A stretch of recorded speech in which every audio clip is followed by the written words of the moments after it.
$2,560,199. This is how much this agency owner made in just 85 days. And you want to know what's just absolutely wild? All of this came from just one strategy that this agency owner put into place. You want to find out how they did it? Let's go ahead and jump into it.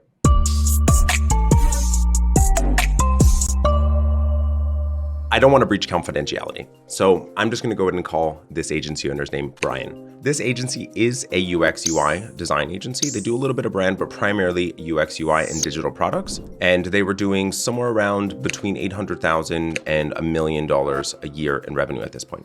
But ultimately, where they were was that they only had been in business for about 2 years. And their referral network and their network was actually quite small. They started just like many of you did, via working with someone that they knew and then getting referred to someone else. Largely what was kind of going on is that they wanted to scale, but they didn't have the network that they needed. So they were in a place where they didn't have any leads coming in. They were very reactive to what was going on. They felt like they ultimately had to sell every single client that came through the door, and were really working with some clients that were really good and some clients that actually kind of sucked. And it made them feel like they were in a place where they were always back-footed. And largely where Brian was feeling was that I have no idea what I need to be doing next. I have no idea what my right next thing is. I have no idea who I need to be hiring, when I need to be hiring them, and how exactly should I be running this business. So we could have gone by cold calls, we could have done cold email, we could have done advertising, we could have done content. There was so many different options that we could have gone down. But ultimately, what I was looking to be able to accomplish was being able to actually generate revenue in the immediate, while also not having to change the person that was actually operating this agency. He was an introvert, didn't have the network as we already covered. Going down that path, any of these, ultimately the other paths, would have been very counter to who he was. And so you have to consider the ideal client, you have to consider the agency, and ultimately who's going to be doing the work when you're looking at the strategy. What works for one person doesn't work for everyone. So we had to pick the strategy that was right for him. So we ended up creating a network marketing strategy. So we were reaching out to different VC partners at a couple of the biggest VC firms in the United States, and ultimately built a relationship with a couple of these VC partners, and then got introduced to loads of their portfolio businesses that they had either just acquired or had been working with for a long time, that needed to revitalize their digital product or needed to revitalize their brand to allow for them to get to the next stage. So we utilized other people's contacts to be able to grow their agency. And it was really impactful. The way that we were able to go about this was because we actually didn't have anything to sell these VC partners. We were looking to just make a connection. So the methodology and largely the strategy that we utilized was getting in contact and aligning what we wanted with what they wanted.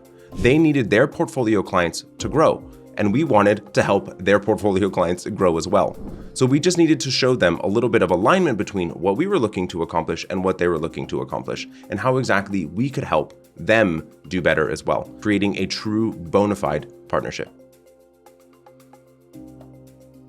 So the reason why this strategy was phenomenal was that we were able to take referrals or warm leads, being able to have shorter sales cycles that are less price sensitive.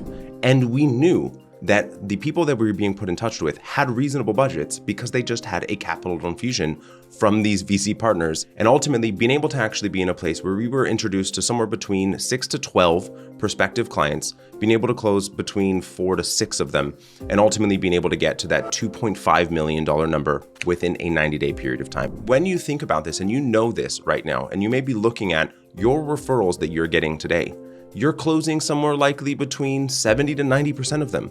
And that's because they're less price sensitive. They do typically have that shorter sales cycle. And we know that they have an immediate need, but we also have that transferred authority or transferred trust that is from that referral partner. So they had already built a business relationship with these VC partners. They already trusted these advisors. And so when we were put in contact with them, they were much more likely to buy in a much shorter period of time, which allowed for us to have really impactful, meaningful success to get to that $2.5 million number. If you're experiencing the same problem that Brian was, and you're looking to have the same success, what I would suggest is take a look at an episode where I go deeply into how to actually build a network and leverage a network to be able to generate leads and ultimately grow your agency. It's on my podcast, and I go really into depth in the actual tactical components of exactly how you can go about implementing this exact strategy. And I'll make sure to include a link to it below.